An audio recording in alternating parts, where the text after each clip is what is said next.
Sobrang excited ko sa trip na to kasi aside sa Japan and Australia, talaga namang bucket list ng lahat ang Korea. Kahit work-related to, sobrang excited pa din. Paano ba naman yung influence ng Netflix and Korean dramas? Kahit City Lights pa lang yan, sobrang excited na yung bata. At finally, Incheon Airport. Ay, tatlong hindi ako nakita. Feeling ko pumasok ako sa Netflix. Kilig!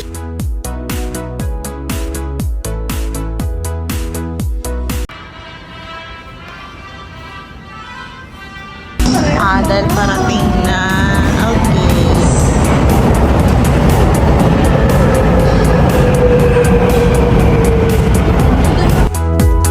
At na-experience din namin kumain dun sa mga typical Korean canteens. At ayan, K-drama feels talaga.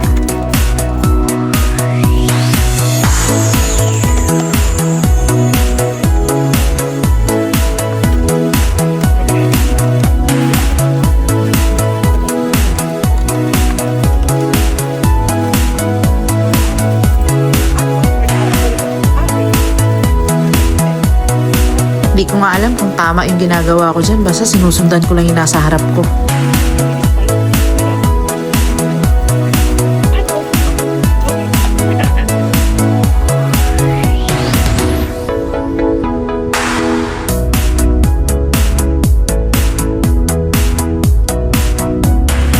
O diba yung moment parang sa Queen of Tears, sabi ito daw yung pinakamagandang sunset sa Seoul.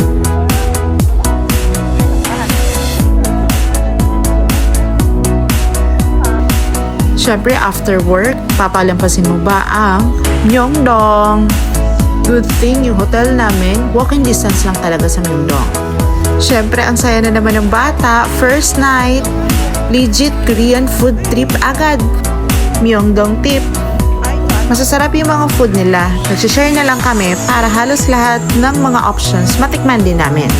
Yun nga lang, yung mga na-experience namin dito ay cash basis ang bayad.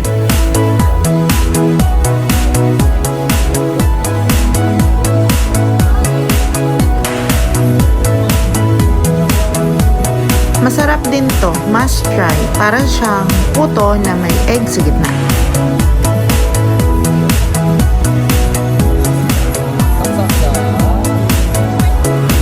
At syempre, di natin papalagpasin ang legit na tanghulo. Careful lang sa may mga braces dyan.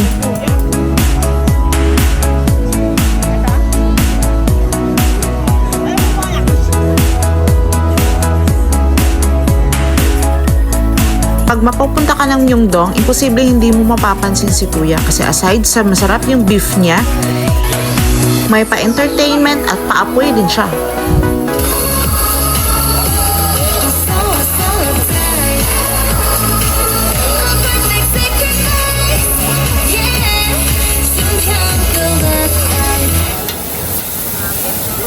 Oh my God! This is the beginning.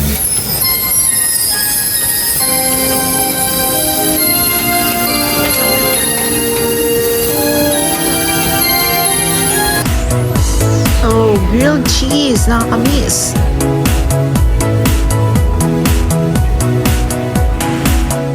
We stayed in Stanford Hotel, Myeongdong. With free breakfast na rin yan at sobrang accessible niya sa lahat ng location because it's located in the heart of Seoul.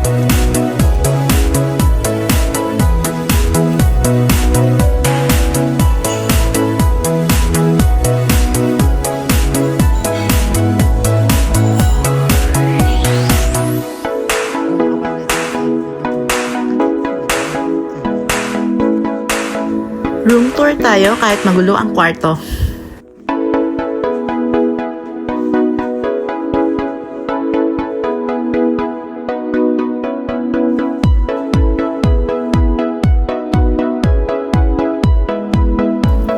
Another Korean novela moment, di natin pwede palagpasin ang Korean Armies 2.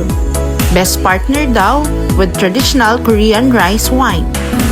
H-A-N. It's rice wine, right? Yes, rice wine. Rice wine, okay. We also had a chance to explore Namdaemon Market. Para siyang divisoria or baklaran sa atin. Magandang alternative din siya para sa mga pasalubong. De, yun lang.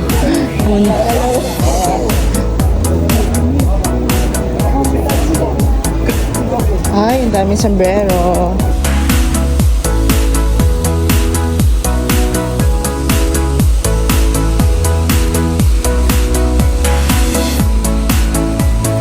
Tsaka yung mga face, yung mga mask.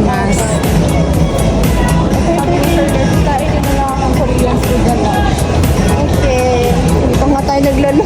Oo, mo, mamaya-maya. Ito naman yung beauty ng Myeongdong pag morning. Really more on shoppings. At dito, more on skincare.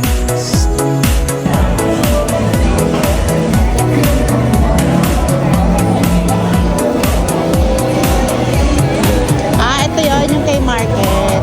Ang galing mo dyan.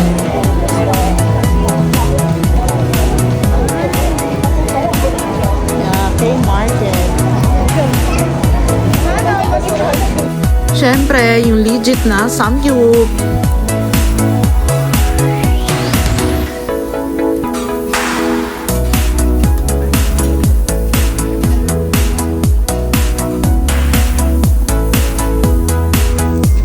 Ganito pala sa Korea, sila pala talaga ang magluluto for you.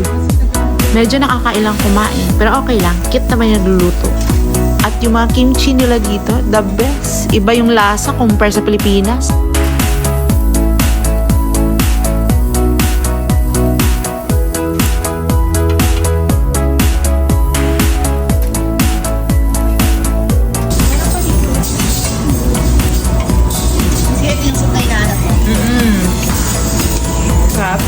First day pa lang, hinahanap ko na yung sabaw na yun. At yan, finally!